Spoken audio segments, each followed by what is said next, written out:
Now, in its 11th year, this is GabNet. Talk like you've never heard it before.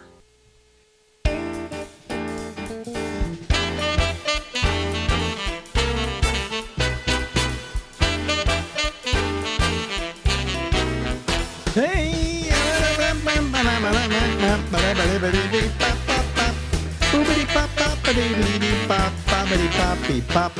Hey, everybody! Live from Harlem in New York, it's the Ramble with Alex Bennett. Ladies and gentlemen, that's Lori Thompson. Yeah. And her picture may stutter a little bit now and then because we're having some kind of slight problems with her neighborhood today. You know, it's a good neighborhood, but it's mischievous. Yeah, but as long as we can hear your lovely voice, that's all that matters. Oh, good. So how's your health doing? How's it? Well, the things that you worry about usually don't happen, and then the things that you don't even consider. There's a throat cough thing that I didn't anticipate, and it's the cough is like one of those immobilizing ones that makes you bend over, and so that has kept my throat pretty raw. Yeah. But I have a PET scan next week, and we'll find out if that's a condition to be concerned about, or it's very painful, but a condition to be concerned. Well, you were operated on your throat. Yeah, the radiation. Yeah, and then first they removed it, right? No, they did not. They just used the radiation. And did the bump go down? Yeah. Oh, okay. Yeah. All right. But all they care about now is to make sure it didn't spread. Yeah, because it was so close to the voice box, and it was close to the lymphatic system. That's why we got on. Oh, really? Oh, okay. Yeah. But the other thing too Damn those lymph nodes. Damn them. They're like the internet. Well, I keep waiting. Mine don't swell up, but they always check them every 6 months. They check there, right along here. They just very lightly touch it too, and then they take. Boy, they draw 6 vats of blood out of me. Yeah. Well, I had a PICC line. It was like anytime, anywhere, you could take blood, and they just screw it into your PICC line. Oh yeah, well when I had a kidney stone, and I went to the hospital, and they put me in the hospital for like 4 days. Really? Yes. That's been a big one. They wouldn't let me leave till the stone passed. That can take a while. So they put me on a drip of saline to put a lot of liquid in my body to help create the urine to let it flow down. And eventually, I think on about the 3rd day or 4th day, I went to the bathroom, and it hurt, and a lot of blood came out. And I went running off to the doctor and said, I got blood in my urine. And you probably just passed the stone. Go back, lie in bed. We'll see you in a bit. Yeah. But what happened is they put that line in you. I called it my USB port. And they stick it in there, tape it in, and all of that, and then it's always there. And if they want to add something like you need some pain medication, they just would simply go into the line and give it to you. It's very efficient. Very efficient. I wish I had one of those constantly. No, I do too. Hey, I want to get high. Yeah, I do too, because there are probably things that you're chronically low on. With me, it's magnesium and calcium and sodium. So yeah, it'd be neat just to have those. Yeah, and then I go out and I get blood tested every 6 months. Almost every blood test you can imagine. The whole panel. I went to my doctor and I said, here, I had them send you my blood tests, so you don't have to do them this time. And he checked, and he said, well, the 2 that we didn't do, and he did check for diabetes, and he checked for something else. And I was okay. I was a little off the grid on one, but, hemoglobin is a little off. That's it. It's interesting the things they can find out from a blood test. Well, the fact you ran a stop sign. I can see it in your blood test. Well, the fact is, all these things like hemoglobin and so on are going to be affected by the leukemia that I have. yes, folks, I have leukemia, but don't worry about it, okay? Yeah, It's don't called fret. it's called what's called CLL, and as you get older, you sometimes get this. And it's, as the doctor put it, it's you're not going to die from it, you're going to die with it. Yeah, very, You so there are a Yeah. lot of things that we're going to die with. Yeah. So, And well, that's people ask me what stage the cancer was, and it was stage 4 because it's always stage 4. And I was like, ugh. what do you But mean? it's It's not like, what do you mean? It's always stage 4. well, because of its proximity to the lymph system, the Oh, throat. so is 4 a designation they give to you, not because of its severity, but because of where it is? Exactly. Yeah, that's the way I understood it. Because it was like stage 4. It's not like stage 4 liver cancer or stage 4 colon cancer.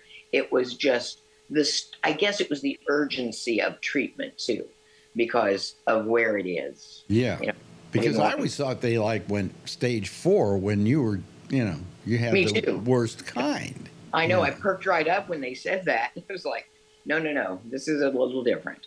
So Yeah. then I was relieved. Well, I look at my ex-wife Ronnie. She had pancreatic cancer, and brutal. I actually operated on her. Huh? Yeah. There is if you have a certain kind, there's an operation they can do. It's called, I can't remember. There's a name for it now, but they go and they gut you. They just gut you.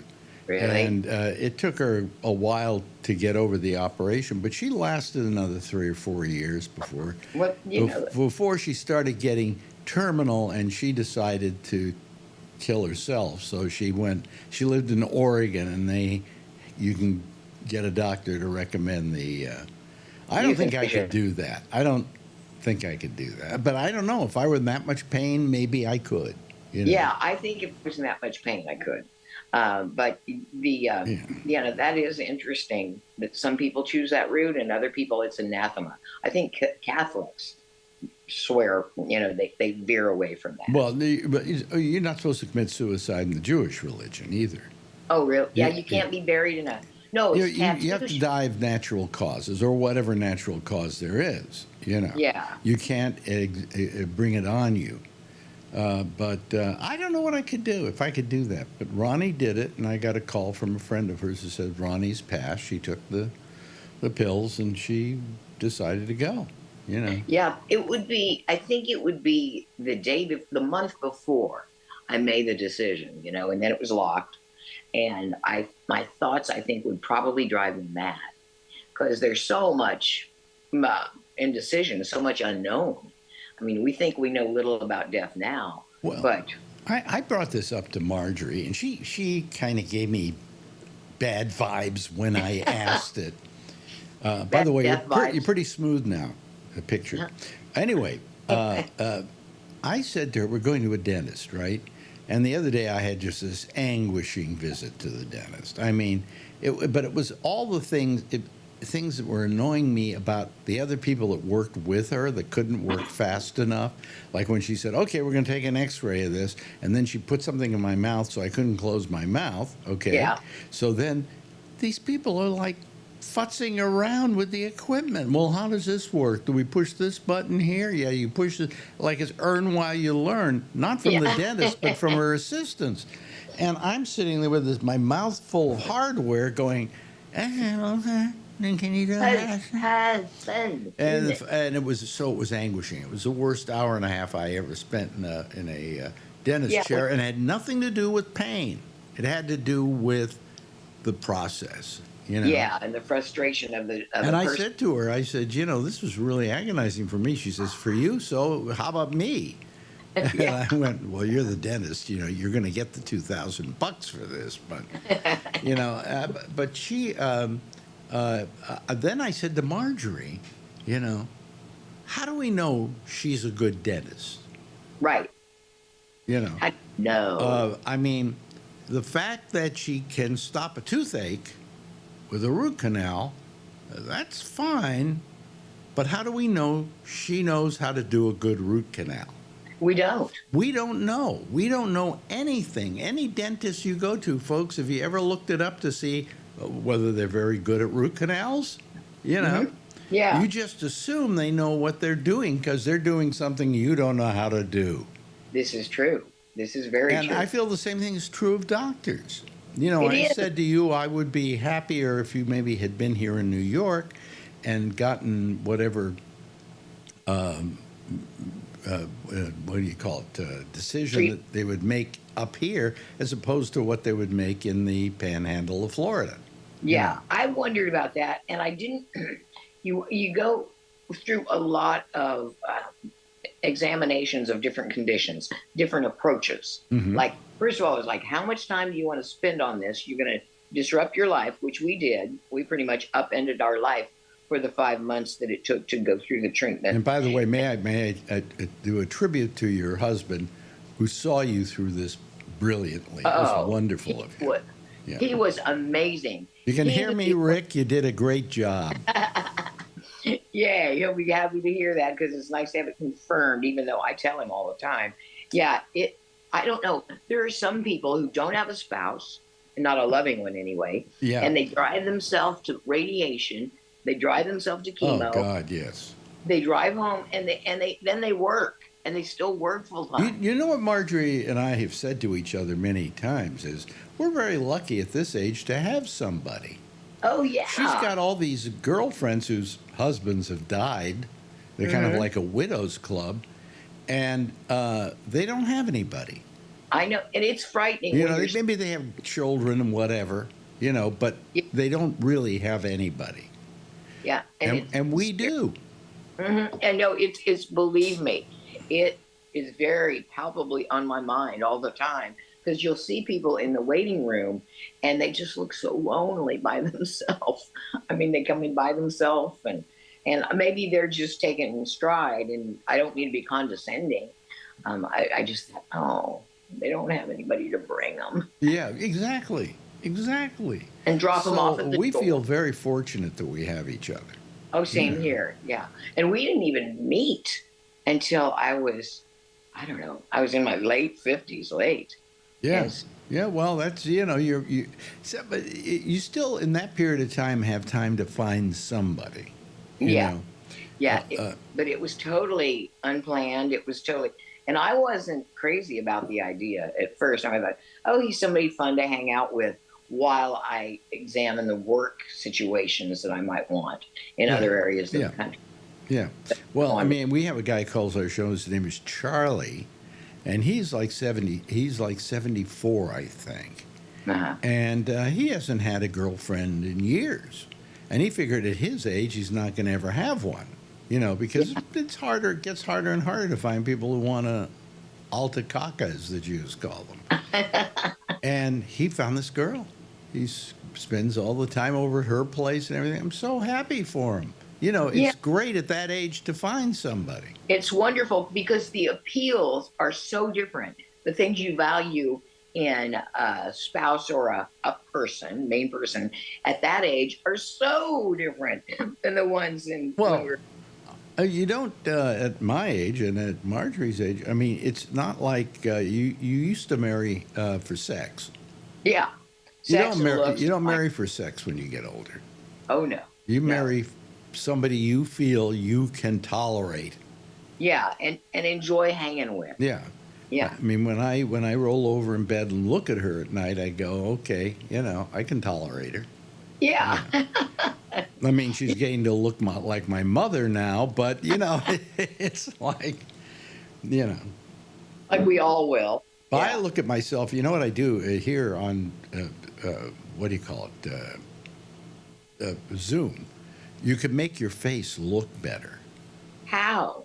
Oh, you know, it's simply a thing under video. If you look under video, it says adjust background and effects.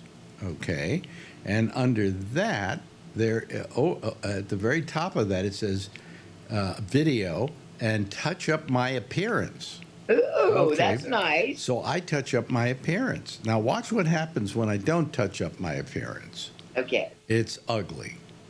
Look at that. Did you just do it? I didn't notice that much. Oh, look! Well, watch. I'm going to make it get better again. Okay, here we go. See? A little maybe, but it touches it up a great deal. Here, I'll just turn it on and off. Boom, boom, boom. See? Oh, okay, yeah. See the I difference? see what you're saying. Yeah, So it's when I look at myself touched up, I go, not bad for my age. not bad at But all. then when I'm a I turn it off, I go, what is that, Dorian Gray's painting? And but speaking of which, did you watch Succession at all? Succession? Yeah, I Uh, watch it. Yeah, yeah, the chick, Sarah Snook, the woman that played yeah, Shiv, yeah. is now doing Dorian Gray on Broadway. Right. Yeah, and she plays through videotape a lot of different characters. I really like to see it. I wish sometimes that they would have like Broadway flights, knowing you're just going to go in for a Yeah. night, see a Yep. play, and it's going to be a cheap Broadway flight. United, What, where are you? I'll tell you what I've often felt about Broadway, what I find so significant about it. I mean, tickets, the prices are insane. Unless you go to Stubbs, or what is it? Tickets? Well, no, but if you want to go to see Sarah Schnook and get a decent ticket tomorrow or the next day at a decent seat, it costs you $400. It will. Yes, it will. Tickets at Hamilton went up to $1,000 a seat. Yeah. Now, I had a chance to see Hamilton in San Francisco, the road company, but I didn't go. I just thought. Yeah, it was so old by then. The show was called Roosevelt. So it was, But what I felt when I've gone to a show and I go, oh boy, these tickets are really expensive. Better be good. So if the show is good, and you sit there watching it, the orchestra is there. There's a whole orchestra. There are all the sets. There are the sets being flown in and out, and you think about what they have to do live, and you go, worth every penny. Yeah. Worth every penny. Especially a good show and just like the trucks, the costumes, everything. Yeah, but I mean, everything that they have to do, changing costumes, changing the sets, the orchestra playing, on and on, and the lighting, and you go, wow. It's like this whole machine goes to work at 8 o'clock at night. Yeah. Well, my son-in-law, I have a son-in-law now. Never thought I'd have one. You have a son-in-law. I have a son-in-law, and he still no grandbaby though, much to my chagrin. Really? You're like my mother. I'll never be a grandmother. Well. Oh, I know. And when I found out Rick had, a grown daughter, I thought, here's why, because I thought I'd be a really crummy parent. I'm too impetuous. I'm too impatient, or was then, and but I think I'd be a wonderful grandparent. But to begin with, grandparents have all told me it's the best when you're a grandparent. Here's why. Because you go over to the house. You maybe have to babysit the kid, or you have to you play with the kid, and it's your granddaughter, your grandson. And you pop him up and down on your knee, and you kiss him and hug him, and you love him. And then it's time to go, and you don't have to take the kid with you. Yeah, right. Yes. That you can get all the advantages that you thought you would have in having a child, you really have with your grandchild. Yeah, I've heard that as well. I think there's probably merit to it. Well, how many children does Rick have? One daughter, and she's almost 40. So I think my grandparent hopes and dreams are going up kind of in a puff. Oh, okay. Well, But my son-in-law, he plays in Broadway orchestras, which is kind of cool. Oh, really? Oh, yeah. Okay, He cool. also tunes pianos, and he's tuned like Billy Joel and all those Long Island rock stars. Yeah, so it's kind of fun. He plays the piano, is it? No, he refurbishes and tunes pianos, but he plays like 8 instruments. Oh, okay. He's a utility guy, but My father was what we call a journeyman musician. He was a violinist, and one night he'd be playing at the Curran Theater doing a Broadway show, and the next night he'd be up at the Mark Hopkins or the Fairmont Hotel playing with Ernie Heckscher's orchestra. Yeah. And then the next night he might be playing with the symphony. Yeah, that's it. Rick just corrected me. He plays 17 instruments. Oh, really? Yeah, so he's good to have on your Rolodex. He's never out of work. Right. Right. But my father was a journeyman musician. I mean, that's violin, right? Yeah, that's how I was raised. He didn't, it wasn't like he did music when he could do it. when he could no longer do it, when they weren't hiring violins as much because they just wanted to use combos, Oh, you know, yeah, and or bands which don't have strings in them. He then went into selling real estate in his later years, and in his very later years, well, he only lived to be 59, but he was a business manager for the Musicians Union. Oh, cool. Yeah, and that was the job, he said, of all the jobs he ever had, the one he loved the most. Yeah, because he would be empathetic and qualified and knew. Well, what happened was, because he was the new punk that came in as a contractor, a business manager for the union, he had to. They would assign you certain venues for you to take care of.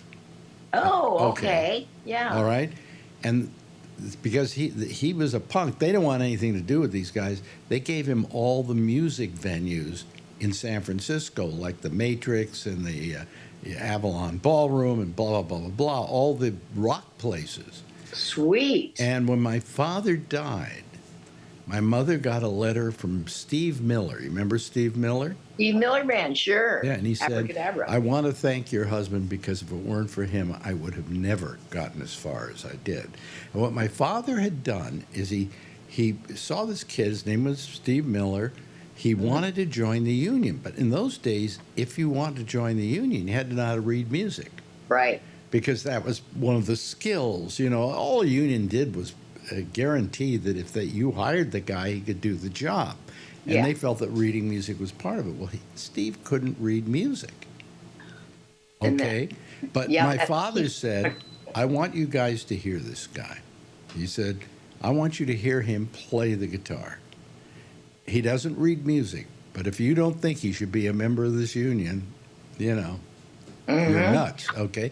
And he had them set up a thing where Steve Miller just played, without reading music, guitar.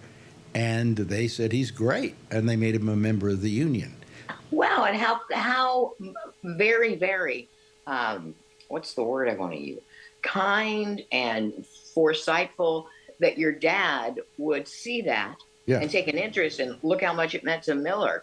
I mean, he wrote years later when he'd had like a gazillion hits. That's cool. Yeah, but he wrote my mother a letter to the effect of, your husband made it possible for me to have a career. That's so sweet. I love that story. Yeah. Yeah. Well, it's a tribute to my father, too. I mean, he was a great man. I loved him. You know, he only lived to be 59. My mother lived to be over 100. And I'm going, you know, I really wish it had been the other way around. I don't know if that's a horrible thing to say. I went to a shrink once because I was breaking up with my girlfriend. You remember my girlfriend? I was always breaking up with her. So I finally decided to go to a shrink because I couldn't handle this any longer. And I go to the shrink. I go to the shrink, and I'm talking to him and giving him whatever, and he's saying, so what do you want to talk about? I said, well, I really would like to talk about my mother. He said, what's the problem with your mother? I said, well, I don't like her that much. And he looked at me and said, nobody says you have to. Now, how's the girlfriend doing? And that's when I decided that was the last visit, okay? Because I actually came to him with an issue, okay, that might be a key to how disgusting a human being I was. And everything. Well, at least you didn't like her, but at least you didn't call her the C word. That would be kind of out there. Oh, she wasn't that. No. She was just, you know, she was just so cloying. You know, I have claustrophobia. Can't put me in an MRI machine. Forget it. Yeah. You have emotional claustrophobia too, you think? No, I have claustrophobia. I can't stand to be, right? Yeah. And because my mother was so cloying, every woman who's ever known me has wondered why I couldn't take a hug well. Oh. Because it's claustrophobic to me. Sure. You know, Marjorie's gotten used to it, and but that's part. My claustrophobia is 100%. You know, because of my mother. Yeah. Because of my mother. Well, and moms, you know, they first of all they work long hours. By the way, sorry, Mom. What? Anyway. What? Well, we have a whole body of work and it stretches our entire life. So even though there are wonderful times, I mean, if there are bad times, and there almost always are with a parent, Yeah. then those are the ones that hurt and you seize. I think Yeah. memories are often more about pain than they are about Yeah. wonder and glory and Now, my joy. father, on the other hand, I just adored my father. Yeah, I I just, knew you did. I mean, I punched him at one time. I got into a fight once. I went crazy. How old were you? I was 17, I think. Oh, that And I okay. just, for some reason, and that was the only time I ever had any kind of a problem with my father. And he was just a great father. He was a great human being. And I also, in those days, we're running out of time, I see here. We just ran out of time. Well, we'll keep going. Anyway, screw it. Oh, Just say this about my dad, that he was just a great person, you know. hmm He passed along a lot of, good advice to me about life and about things like that. I loved him dearly. I mean, to this day, when have some kind of a problem or something he said probably it resonates with me. that's Yeah. great, man. And part of you can consider, if someone that you hold in such esteem loved your mother, there must be some good things in her that we're just not saying. Well, I did wonder why he found her to be a good idea. Because So funny. you know. That's the most unromantic. Also, my father was very smart, very smart, and she really wasn't. Oh, you yeah, know. not about the same. Yeah, Yeah, but because everybody has a native intelligence yeah, about something I don't know. So yeah, I try to find out what that is. right, So and learn from it. Right, yeah, exactly. Hey, listen, we've run out of time. Damn it!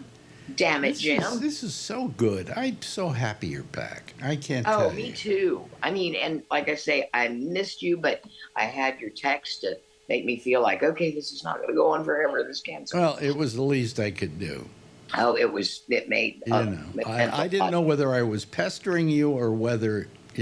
Oh no, it meant a whole lot to me. Anyway, we love you, dear. We'll see you next week. Okay, See you later. see Bye. you on the flip. Now, in its 11th year, this is GabNet. Talk like you've never heard it before. Well, I'm so happy we've got her back. Oh boy, it's wonderful to hear from Lori, and I just hope she continues to be on the mend, and everything is going to be just fine and wonderful. And I think she's fine and wonderful. So anyway, that's the way I feel about her, and I'm sticking to it. Okay, all righty. Well, we got two people waiting here to be on our panel. Let's see who we got here. Let me see. Admit all. And here we go.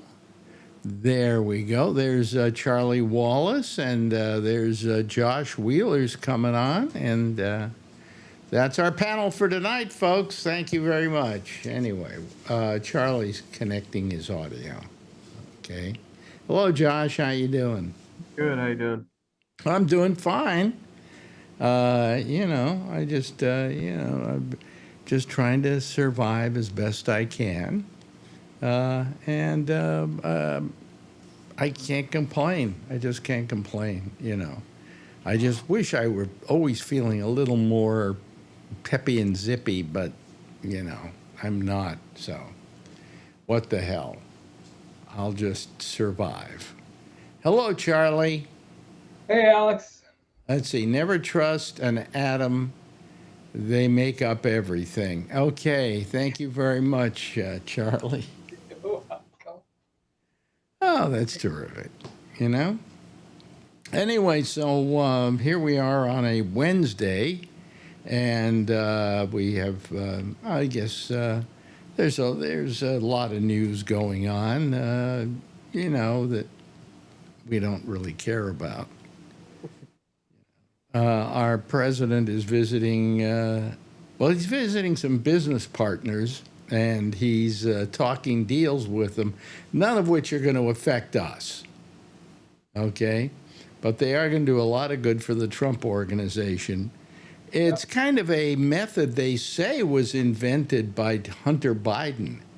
So, remember when they accused Biden of all of that? Yeah. And now it's okay for the fact that the two Trump brothers are running around the Mideast after their father's been there making deals with people? Yeah, it was bad when Hunter did it, but it's fine when the Trump boys do. And we question whether Hunter ever did do it, at least not to that extent. So anyway, there is, of course, the big scandal, which is, of course, the jet that Trump is going to be. He's going to be taking it.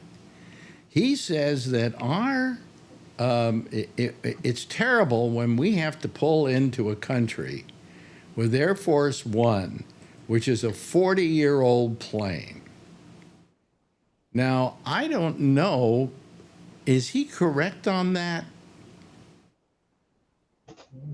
Oh, well, they might have been manufactured.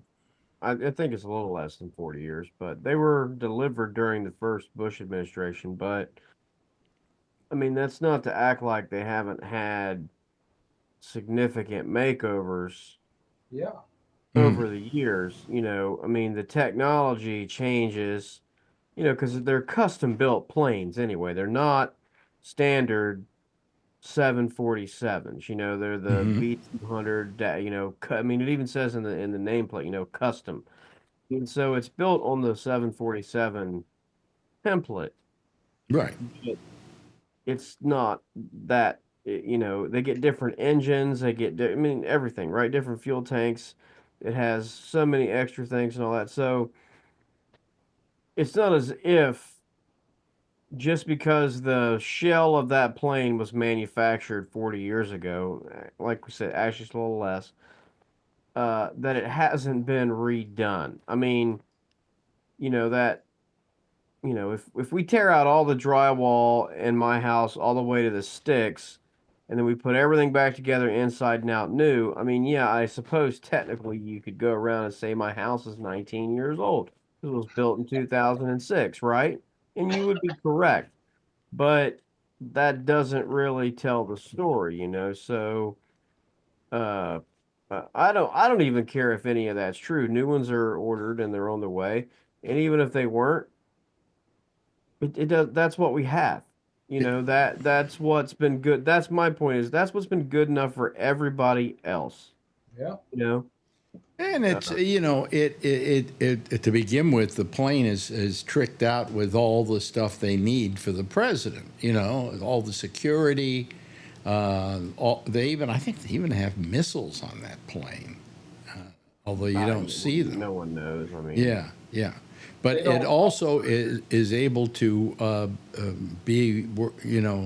fight against pulses, electronic pulses, to turn everything off and stuff like that. It's a very tricked out plane to make sure that the President of the United States and whoever's on the plane is in relative safety. However, it doesn't seem our president is very proud of our plane. And Not enough gold in it. What? Not enough gold in our airport. Yeah, right. So he says he's going to take it and put it in the presidential library when he's done with this new jet. No, he didn't say that exactly. It would be owned by the presidential library. That doesn't mean he wouldn't be using it all the time. Oh, so I've never seen another president take Air Force One with him when he retires. Nope. But, this, you got to remember, you know what Air Force One is? It's any plane the president happens to be flying in. Yes. You could take him up in a Piper Cub, and that would be Air Force One, at least while he's in it. It's simply a designation that's given to a plane, so it's a call sign. I wonder what would happen if the pilot and co-pilot of the 747 that he's in, that's Air Force One, decided they didn't like him and they took parachutes and jumped and said, "You fly the plane, Mr. President. Have a nice life." I don't think that would ever happen. I don't think it would ever happen either, but if it was going to happen, this would be the perfect time, right? Yeah, right. Anyway, so it doesn't seem like he's very proud of our Air Force One. Quite frankly, if it were my plane to use, I'd be very happy with it. Absolutely. You know. Well, no, I mean well, that's what bothers me, more than almost anything, is that his problem with it is that, it was last time as well, is that it's not good enough for him. It's not up to his high standards. And I mean, look, I'm just being honest here. That's true, and we know it. But I find that shameful. In my opinion.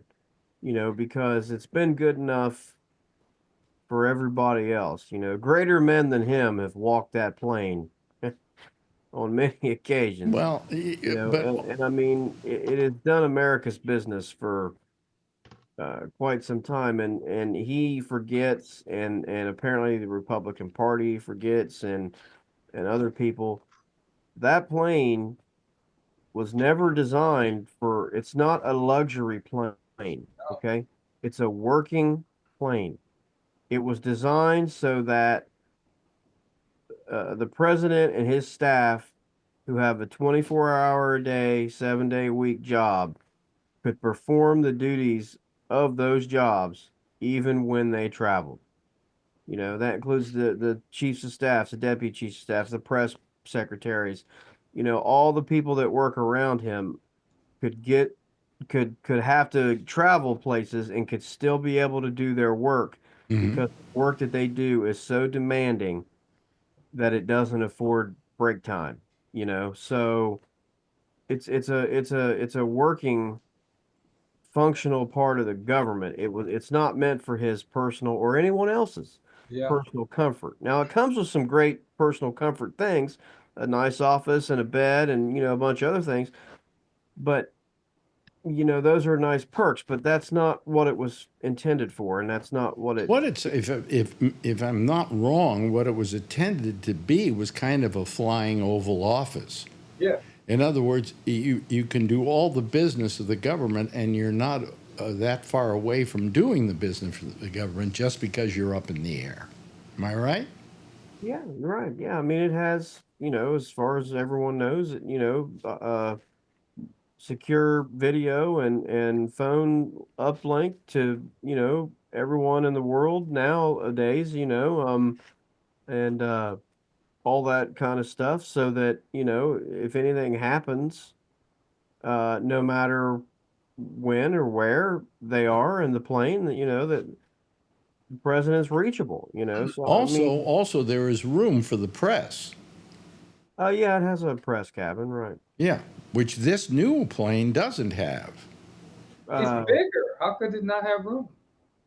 Well, I don't know if it has room, but it doesn't have I'm sure it has room because it holds people, but the Air Force One that they use now, it isn't just seats for the press. It has a press office that operates. It allows them to upload their. I mean, they have internet access. They can upload their story. They get wire report. It has the same sort of functionality as the press office in the White House. Yep. Because it is a flying White House.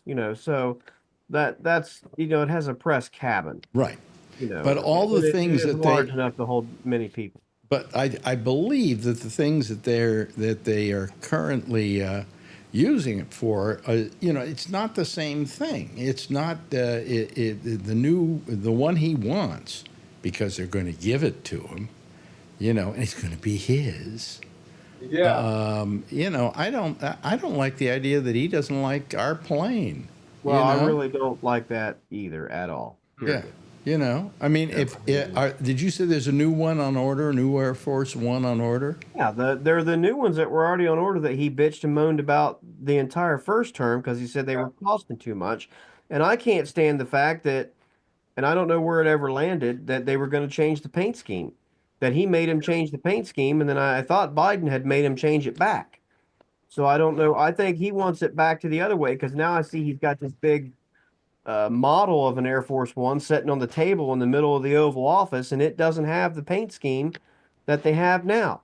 You know, it's got one that he wanted, which I think's ridiculous. Those planes have had that paint scheme since they were put into service. They're an icon of the United States of America.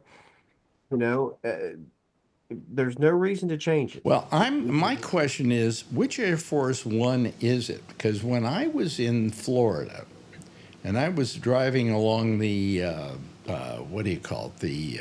That road that goes down to the end of the Florida Keys. There's an airport there, and the president had arrived, but they couldn't land the big Air Force One there. But they have a smaller Air Force One. Am I right? No, they don't have a smaller one. They have many planes that have that paint scheme. Mm-hmm. Yeah. That look just like those, but are different model planes. You know, Right, but what I'm saying is the Air Force One that he sometimes will take some places is a smaller plane than the actual Air Force One, the one you associate as being the big one. it's possible, you know, that at times they will use a smaller. Well, for instance, he had to land at this airport, and it was not a large enough airport to take the full Air Force One, so they took Air Force 1.5. I don't know what it's called. Well, it's not called that all the time. It's just it's just one of the planes that's in the fleet. Yeah. Well, the truth of the matter is that any plane the president is in is Air Force One. Right. But the four that have been delivered since they switched to that, go by the tail numbers. 26,000 and 27,000 were the two that were delivered at the end of the Eisenhower, beginning of the Kennedy administration. When they retired those, the two they fly under now are the tail numbers are 28,000 and 29,000. Mm-hmm. Okay. So I assume that the next two will fly under 30 and 31,000. Okay. But anyway, I mean, I often have heard that Air Force One is any plane the president happens to be in. Because the way the whole designation started, it used to be called something else, I think, during the Truman administration and a little bit later on. And then they decided they wanted a call sign that would definitely say it was the president. So that rather than call it, airplane 5760 or whatever, they decided to now name it Air Force One, and its call sign was Air Force One. Yeah, that's what they fly under, no matter what aircraft they use. Right. Yeah. Unless it's a helicopter, then it's what is it? What are they? No, the helicopter is called Navy something. No, it's a Marine helicopter. Marine One. Yeah, Marine One. Yeah. So I mean, but just the idea that he didn't like the plane we gave him, it just bothers me. Well, he used to complain about the White House. He thought it wasn't ritzy enough for him. Oh, it's an old musty place. Yeah. I guess. That's probably why the toilets were always plugging up when he was there. Yeah. Not a joke. I mean, I saw it in the news a couple of times when he was president. I thought it was plugged up because he kept flushing those classified documents. That might be. Yeah.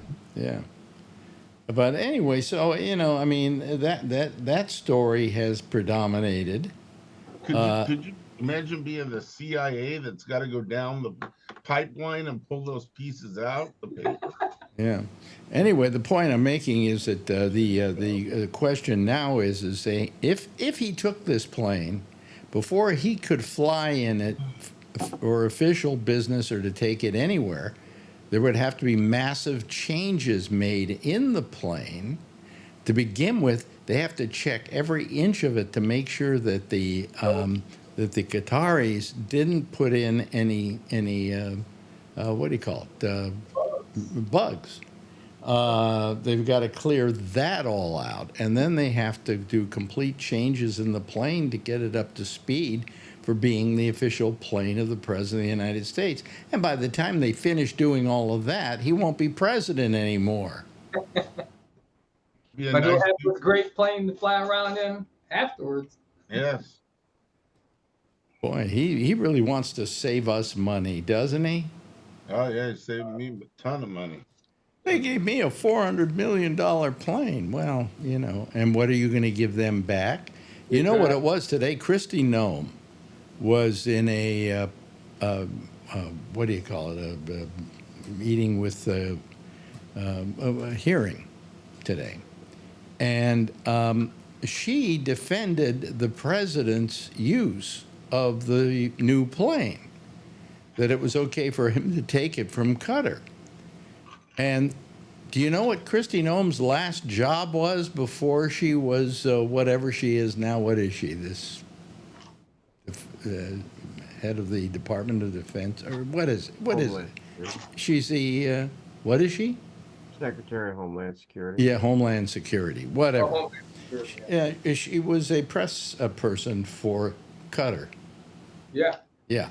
So it's okay for Qatar to do it. That's fine, you know. And by the way, in prior years, the president has referred to Qatar as a rogue nation, as a bunch of people who were supporting Iran, and they were horrible, and they were terrible, and now, oh, they're great. They're giving me a support plan. Hamas. They support Hamas. They support Hamas. They Yeah. support Iran, you know. But our president thinks they're just okie dokie. I don't get it. I would change my position if they were giving me a 747 too. Yeah. You know, I would say. Yeah, where would you park it? Probably the closest airport would be San Jose, San Francisco, or Oakland. Could you afford to park it? No. No, I of course. haven't flown. No. You know, the first thing I'd do if Qatar gave me that plane, I'd sell it. Absolutely. Buy me a new administration. Oh. Yeah, wait a minute. Oh, here's Kevin.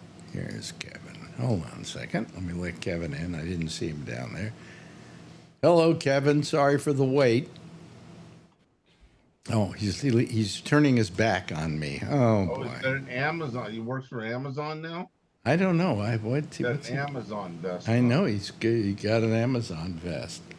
What's the what? Are you there, Kevin? Can you hear us? No, he didn't have his earphones on. Oh, okay. Wait a minute. Hold on a second. Kevin, can you hear us? Kevin, testing one. Kevin, can you hear us? Hello. Hello. Can you hear us? Okay. Yeah. Why the Amazon vest? Are you working for Amazon now? Yeah. Started doing the. I just got. I think I just. Hello. Hello. Can you hear me now? Yeah. Yeah, we could hear you before. Okay. Yep. Hello. Yeah. So you're working for Amazon now?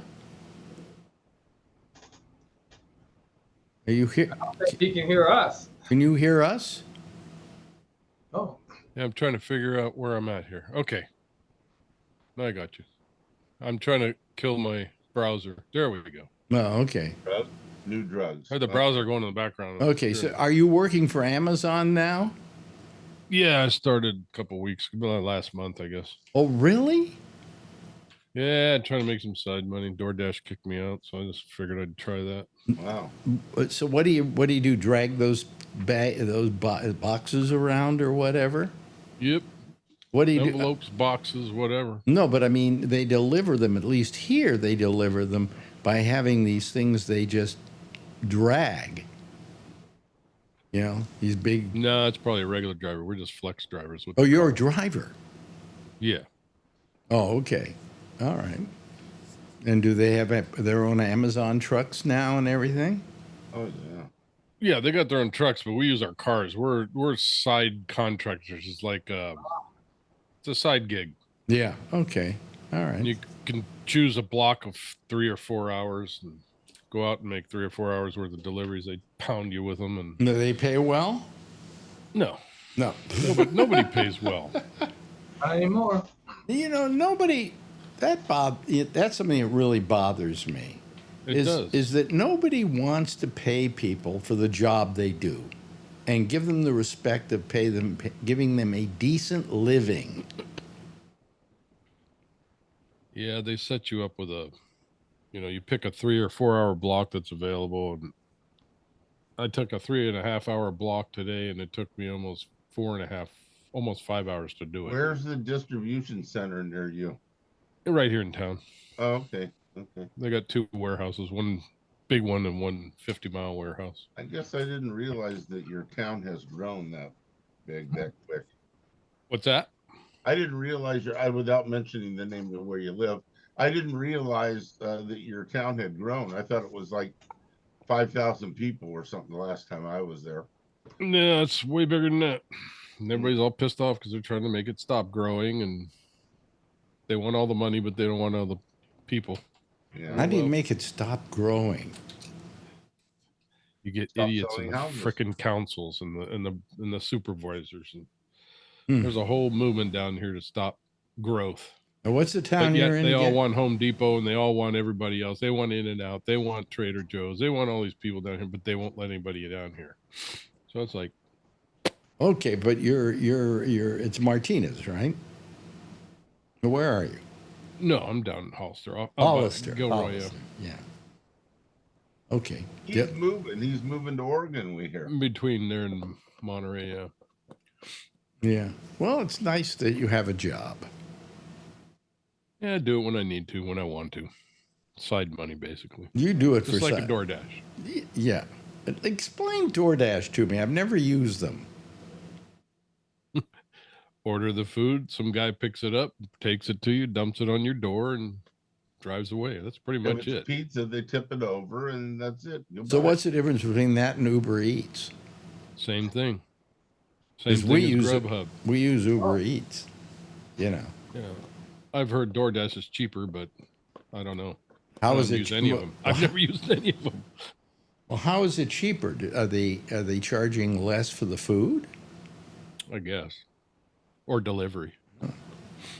Yeah, I like Uber Eats gets the food here, Yep. and a couple of restaurants. You got all kinds of them up there. You got Uber Eats, you got Grubhub, you got Instacart, you got DoorDash, you got. Well, I let's see, use what are the other ones? Instacart. There's a bunch of other ones. I use too. Instacart for my food deliveries. Yeah.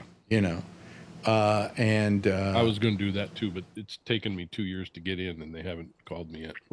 yeah, Instacart is they're pretty damn good. I mean, when we've complained that something didn't get delivered or whatever, there's no argument. They immediately just give us our cash back. Yeah.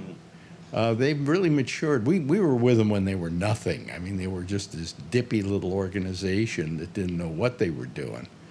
And they have grown into a really good organization. Very competitive. Huh? But it's very competitive, but I won't go into too much detail, but I think the people that are running it and how they run it is bullshit. Really? Why do you say that? There's people like us. We talk, if we got a problem, we got to call somebody, and then we call support. Support is somewhere over in India or Philippines, whatever time of the day it is, and they don't care. And they have the power to just turn you off. To say, well, we don't like you, so they turn you off. What do you mean you can't That's pretty much what they did to me, and I still don't know why. You can't use them ever again? No, I can't work for them. Or can't work for them? Oh, They okay. deactivated me back in November of last year, and I've been trying to find out why. And they just tell me, you got to make an appeal. So I make an appeal, and then they call them, 10 days later, and they say, oh, we didn't get your appeal. Put in another appeal. 6 times. God. And then one time they said they got the appeal, you don't have to put any more in, and they still didn't answer. Well, how come they're so good with their customers, but they can't be good with the people that deliver it? Good question. No, I mean, it's a really good question. Mm-hmm. Because if they're not good to their people, then I'm going to start having problems with my deliveries, But for the There's a whole subculture there. It's interesting. You know, they got pages for these drivers that get on there and bitch about how they had to drive 15 miles for a $6 delivery, and you know, yeah, well, I'd bitch about that too. yeah. well, I've They been do with, it I've been all with the time. Instacart for quite a while now. And then if you don't take it, they penalize you and then say you're not taking 100% of your orders. Yeah, yeah, It's crazy. yeah. You just got to put up with it or tell them screw off or whatever. I don't know. Yeah. Well, we get all our stuff delivered now. In fact, every year, Costco gives me a check for like almost $100 because I have a black card, and that's what they give you. I have 3 years worth of checks sitting here in my drawer. They don't run out. I can use them anytime, but they don't. And only you can use them, or only you and Marjorie can use them. Right. Well, I thought they expired. No, they don't expire. I looked and it said, I don't. There's nothing on it that says expiration date. I thought you had to use them by. But we haven't been back to Costco in so long that we can't. We can't tell our delivery people to use them. They can't. So They we won't let you use it on the app when you order. No. No. Well, just deposit it and use it that way. Yeah. Just deposit in the bank. No, but they're not. use the They're money. They're not checks. They're only available to be That's cashed right. at Yeah, Costco. you have to go back to Costco. That's right. Yeah. So I've got all these checks sitting here, and maybe I would think you should be able to use those online. Yes, I should be able to. But or if you go to Costco and order straight through Costco and they deliver, you probably can. Probably. I don't know. But all I know is they're sitting over here in the Just order a bunch of toilet paper and see if it happens.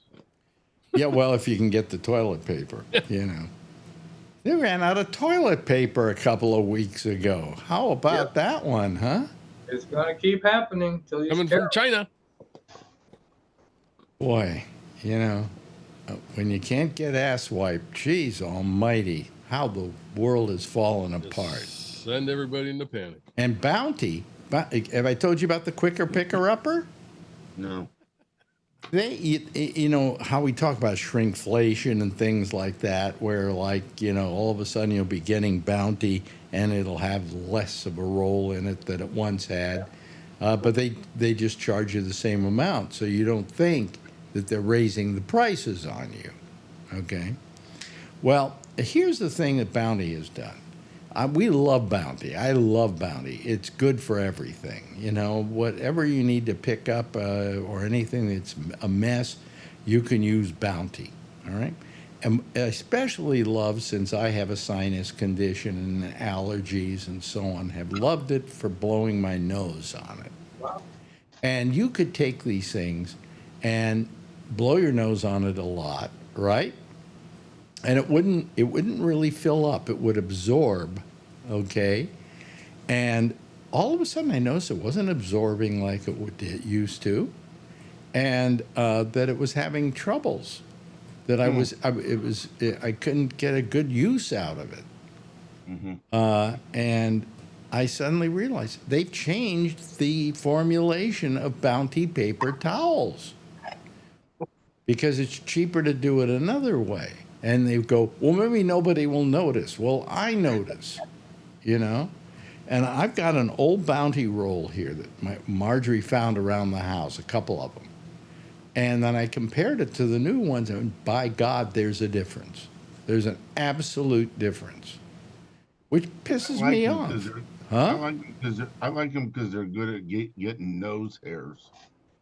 If you got a hair, clean up your nose. Good for nose hairs?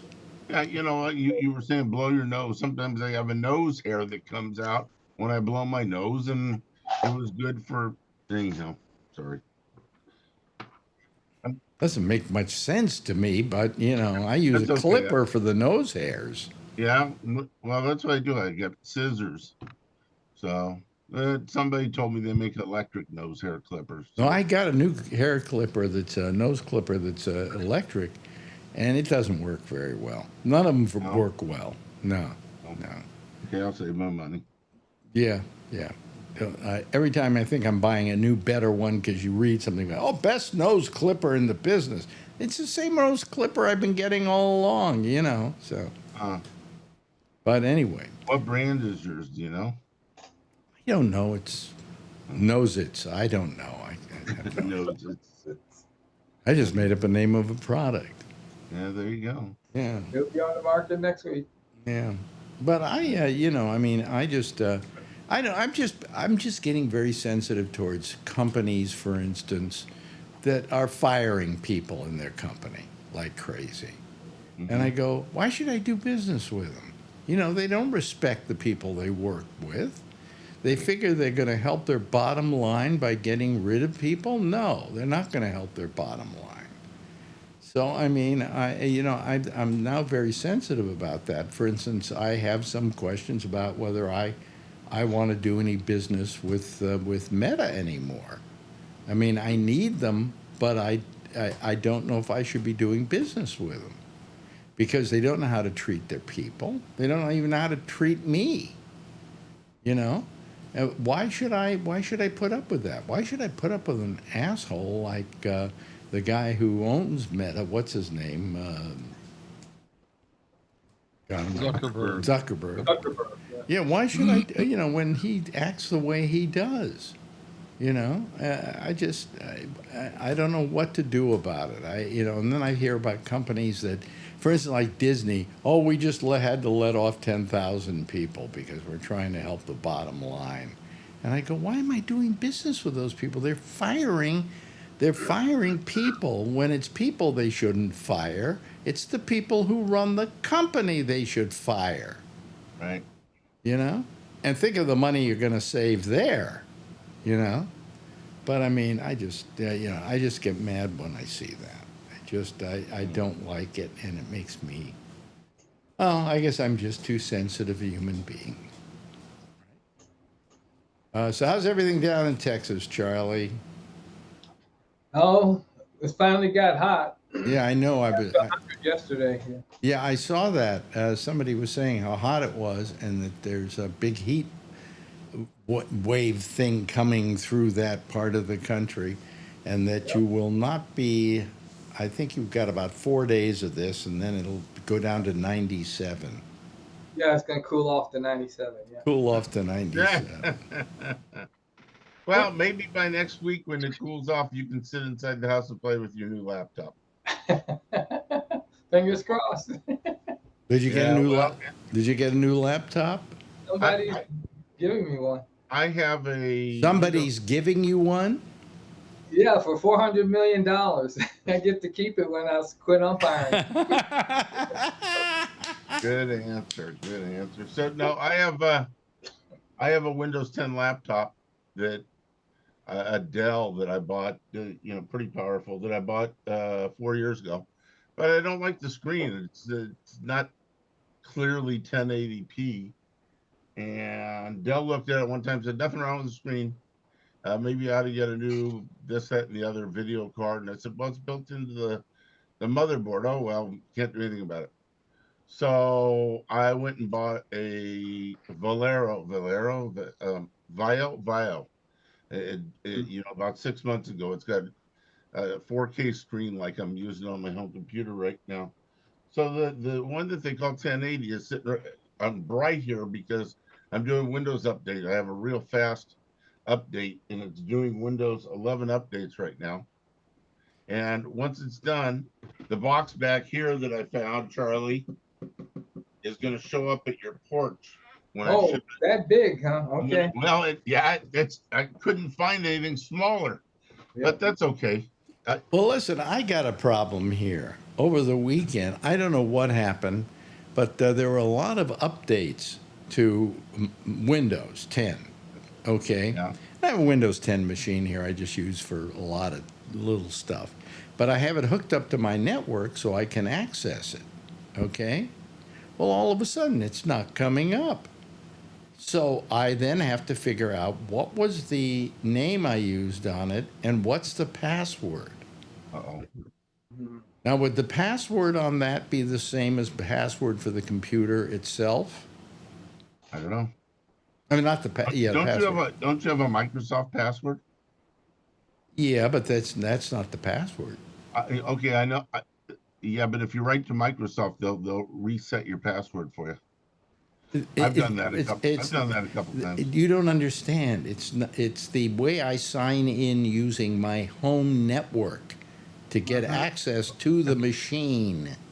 Not that I'm giving up any details because nobody else is going to touch this laptop, but I set it up so it has a code, and you put a 4-digit code in, and it logs you on.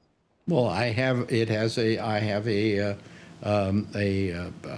4-digit number that I put in for my password to sign on to Right. it. Yeah, right. So would that be the same one I would use for? Okay, Yeah, now how do I find out what Right. the name on the account is, on the password, on the? Just try your Microsoft account. No, it Yeah. isn't my. No, but it is. You don't understand. It's not my Microsoft account. I thought you were trying to get into your computer. No, I'm trying. Not Oh. trying. I'm trying to get. Okay, I can get into my computer. All right. Okay. But when I also have it so that it's part of the network, okay? So I can access it from any other Gotcha. computer in the house. You got me? Okay. All of a sudden, it disappeared, and I couldn't remember what the password was or the name, Username, yeah. username. So how do I find the username? If the password is the same password I used to sign on to the computer, okay, let's just say that's true, then I understand that. I have that, okay, but I don't know what name I used on it. We tried using the Microsoft name in case you did it the same way. Right. Yes. Yeah, that's what I just said, and he said no, that won't work. And then it rejects. How about reboot all the equipment? What do you mean Right, reboot that all won't the change equipment? anything. That's what I tell my mother. She reboots her No, equipment. don't you think I've rebooted it? I'm not sure. I mean, What am I, I've never a heard of somebody computer doing it. moron? What? Of course, when something doesn't work, I reboot it and see if it takes, but it doesn't. Now, the name I have on the computer itself is Bennett Schwarzman. Okay, so that would be the name, right?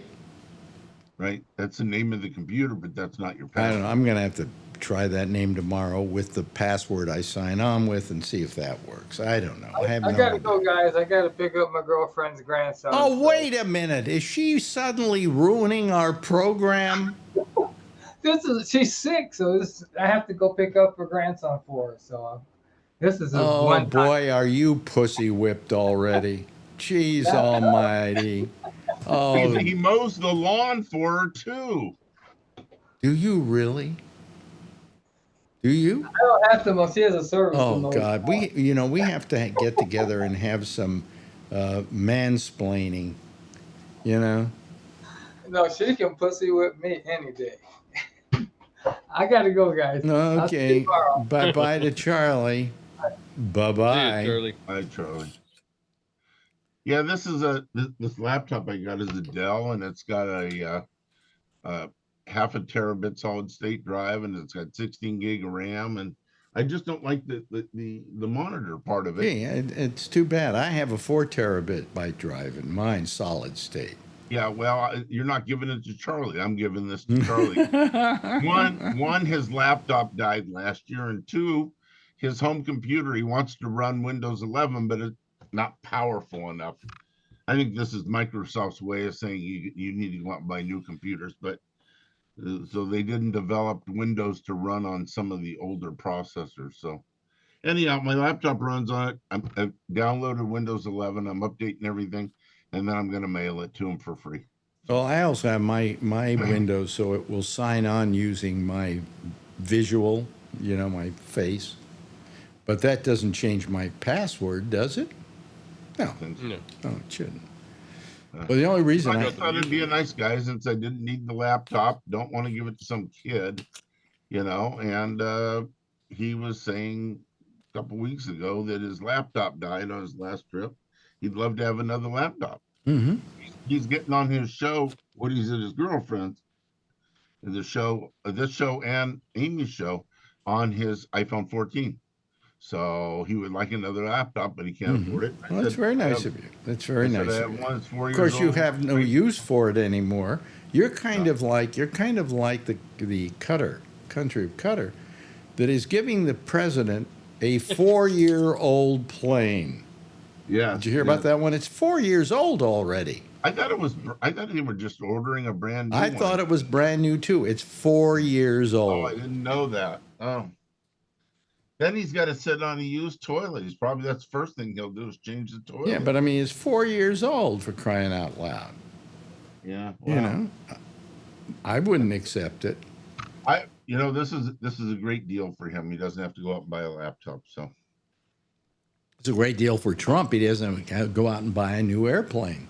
yeah, well, this will probably work quicker than Trump's airplane. Really? If it gets to him, if I ship it and it gets to him next week, he says, well, I can't even afford the shipping cost. And I said, if the shipping cost is under $50 through UPS, I'll ship it to you for free and it'll be a gift. And he's like, really? Yeah. He said, offline, he asked me what I paid for it. And I told him, it was $750.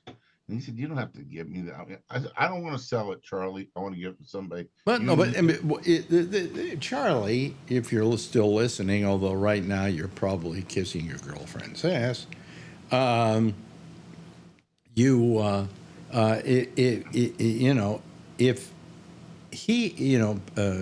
Alan has a brand new computer, okay, and he doesn't know what he's going to do with this old one, he's not going to use it at all, and he wants to send it to you, fine. You're not taking money out of his mouth. How long did you use that computer? It was a backup computer and a travel computer. I bought it right before COVID hit, and I've never traveled with it, so it's never been out of the house. I just update it every month. It's 4 years old. Yeah, so I mean, Charlie shouldn't worry about that and shouldn't feel guilty about it. He's like thrilled to have it. Yeah, but I mean, but it sounds like he feels guilty. He feels guilty about taking it. Well, he shouldn't feel guilty. I send gifts to everybody, including you, and I know you don't feel guilty. So, no, it makes me feel good to give the gift. So, I don't want anything in return. Yeah. Although you probably said 400 times now that cane Alan sent me has done me a lot of good, and Marjorie's too. So, what's Alan? What? You brought up the cane. Yeah. Oh no, I use that cane all the time. I use it every time I go out. So it's good for me to send things like that, little gifts here and there. Yeah, yeah. Makes me feel good. People say, "Oh, I should send you something back." I bought a fairly fancy cane with like a dragon head or wolf's head on it or something like that. Very uncomfortable to walk with. Yeah, I hardly ever use it. Hardly ever use it. The one you sent me, I use all the time. It's very comfortable. Good. It's standard Amazon issue, okay? It's Medline, which is a huge conglomerate, of everything medical seems to be. So. By the way, Josh, how's your health? Yeah, you send you a cane? No, I'm okay enough, I guess. What do you mean you're okay enough? I mean, every time I go on the air with somebody here, we're talking about their health problems. I got my fair share of joint issues. So. Really? How old are you now? I'm in my mid-40s. Yeah. But you shouldn't really be having joint problems at that age. Had them since I was a child. It's a degenerative genetic deal. Marjorie has a spine problem, and it was because when she was a young kid, somebody dropped her on her back. And it's been bothering her ever since. Wow. All of her life. That's horrible. My back's just started to bother me. And the doctor I went to, I read his report. He says I have scoliosis. So now I'm starting to watch all those ads on television for scoliosis, Hey, is your back bothering you? Yeah. No shortage of those. Well, I mean, yeah. Do you pay attention to the ads? When something comes on and it says, is your back killing you? Do you suddenly watch it? No, I usually mute it. Oh, really? Yep. Oh, okay. Because I can't handle the fucking song and dance for fucking drugs. Right. Yep. Yeah. I'm the same way. Especially that today I saw something that gave me great joy. I saw the Pope. And he was a tennis pro, came and gave him a tennis racket. And he was overjoyed because he plays tennis. Mm-hmm. That's great.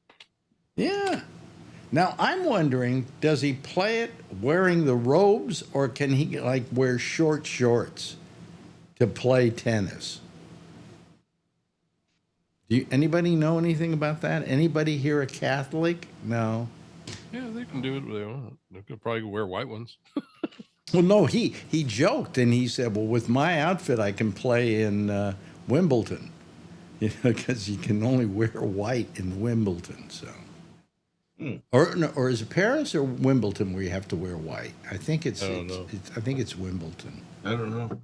But sure, anyway. that's Charlie. Charlie was Catholic. And Marjorie's thrilled because Marjorie loves tennis. So here she's got a Pope that finally plays tennis, Too bad she's Jewish. Yeah, too bad she's Jewish, but I'm sure he'd play tennis with her anyway, But he plays tennis, so. So she still plays tennis? Or not really, no. Okay. She's lucky if she can get out the door now. I know that feeling. Yeah. So but she, when she was younger, she played a lot of tennis, and she was. When I first met her, she was like she just exercised all the time. She ran, she played tennis, she did this, she had this class, she had spin class, whatever. Okay. And as I've lived with her, she's become less and less active. And it's just because she's. Have too. Oh, listen, me, I can barely walk down the street these days. I go with her, and we go around the block, and we're fine. We're good for the day. Yeah. If it weren't for the car service, I wouldn't. I'd be in real trouble. The day that I get out of bed and I don't have any aches and pains in the first 5 minutes, I know I'll probably die that day. Well, every morning when Marjorie wakes up, I says, "How are you today?" And she says, "Every bone in my body aches. My back is killing me." And I'm going, so what else is new besides the back? How are you doing? And good. I'm hungry. Go get me some bagels and lox down the street. That's what she ought to say. Well, you have those problems every day, right, Kevin? What's that? Back problems. No. Leg problems. Yeah. Okay. Excuse me, I just had the wrong part of the body there. Yeah, I got a ice pick going in the bottom of my foot right now. Is that what they put in there? No, that's my nerves going haywire today. Oh, really? Does it change from day to day, though? Yep. Oh, okay. They give you something like gabapentin for it that doesn't work. Yeah, I just took a couple of damn things and they ain't doing shit. Yeah, they don't work for anybody that I know that it's a drug why don't you have them prescribe pregabalin to you, which is Lyrica? Oh, I can't take that. Why can't you take it? I took that when I first got off of my injury, and it gave me headaches like no tomorrow. Really? Yeah. I take about 150 pregabalins, and I take them every night before I go to bed, and it takes. That was right after it came out too, because I used to call it Lyrica. Lyrica. I got me some Lyrica. Lyrica. Oh boy. Cute. Yeah. Cute. Yeah. So anyway, anything you want to talk about tonight at all? I'm just a mess. Josh, talk to us. Anything you want to bring up that's been bothering you, or habeas corpus? Oh, habeas corpus. Wow. talked about that. We talked about that the other day. Did you? Yeah, we did. You know, I'm not really sure why that's not been a larger issue in the media. You know, I think the administration is happy that it's not, which is why they continue to talk about things that are ridiculous or Throwing whatever. the fucking planes out there and everything Yeah. else, you know? Right. Well, the thing was that the people, also the person that made the comment wasn't the president. It was what's his name? Steve Miller. Miller, yeah. Yeah, but you know, I mean, now Pam Bondi says, "Oh, it's good. It's good. Good to go." Right. Yeah. Well, it's not. I mean, Worthless. you know, it's placed in Article 1 for a reason, and it clearly states only Congress has the power to suspend it. You know, for good reason. So, yeah, I don't understand that whole situation at all. You know, period. You know, I did see today when I was scrolling through the C-SPAN website that tomorrow at 10, I think, is the oral argument before the Supreme Court on the birthright citizenship. Right. You know, I don't really know if it's the whole case or if it was just about the stay that was issued by the judges. Maybe I'm not sure how it's being argued. I didn't look into it that much because I was working on something and I just happened to be scrolling through there for a minute. I was going to look in the morning and maybe I'll listen to that tomorrow or something. They normally, I don't know if they live stream them now or they were doing that for a while, but I don't know if they're back to putting them out right after or not. I'm not sure. Since it's in the Constitution, what's to rule on?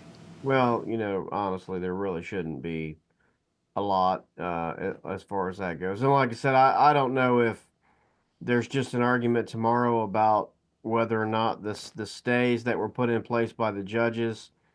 I think one of the things the administration was arguing is that those judges don't have the power to issue the stays.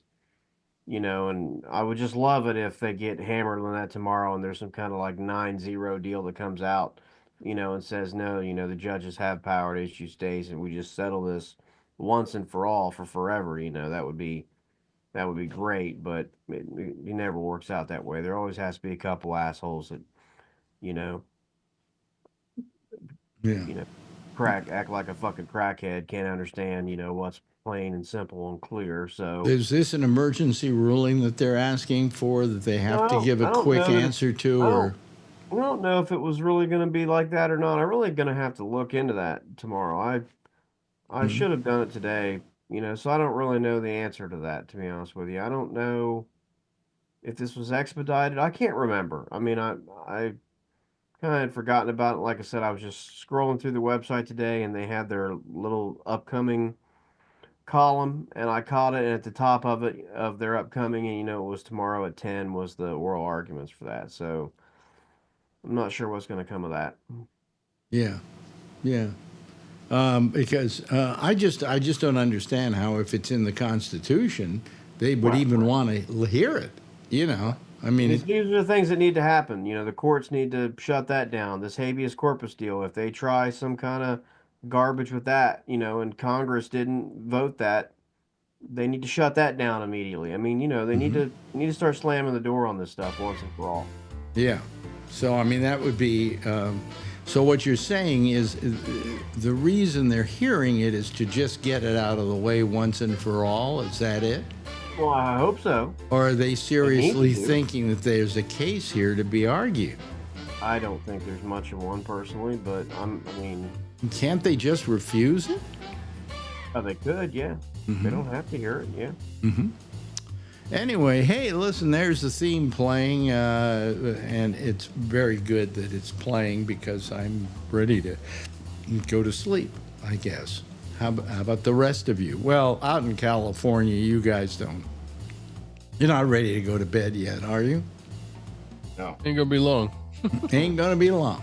Anyway, thank you so much to Josh for being here tonight. I appreciate it. Thanks to Charlie, who's very pussy-whipped and had to leave early. Alan, nice of you to join us. We really appreciate it. I didn't know we were falling apart, but nice of you to join us. See, it's a little joke I do there. And Kevin, thank you so much for being here tonight. Everybody give a big wave goodbye, and I'll give a big wave goodbye at you, okay? There they go, folks. That's our citizen panel for tonight.